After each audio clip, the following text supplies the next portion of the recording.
বৃদ্ধ। তো একটা কাল যখন অতিবাহিত হয় একটা জিনিস তার কাছ থেকে ছিনিয়ে উদাহরণস্বরূপ একজন বাচ্চা স্বাধীনভাবে খেলাধুলা করে, এটা তার খেলাধুলার বয়স। একটা লম্বা সময় চলে যাওয়ার পরে একে পড়াশোনায় মশগুল হতে হয়, তখন কি বলতেই হয় না। আবার এরপরে জওয়ান হয়ে যায়, পড়াশোনা সম্পূর্ণ হয়ে যায়, এরপরে একটার পর একটা জিম্মাদারি কাঁধে আসে।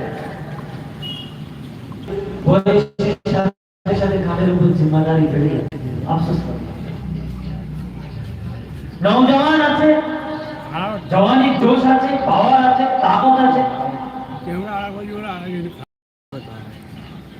যেমন ইচ্ছা তেমন সময়কে অতিবাহিত করে দিয়ে যখন আস্তে আস্তে বার্ধক্য আসে তখন এই জওয়ানিটা যে আমার জওয়ানি ছিল কত আরামে, একটা কাজকে সহজে করতে পারতাম, 10 কিলো জিনিসকে এভাবে চাপিয়ে দিত। এখান থেকে সন্তোষপুর পর্যন্ত ছুটে যাওয়া আমার কাছে 5 মিনিট লাগে, আজকে হেঁটে যেতে 1 ঘন্টা লাগে। আফসোস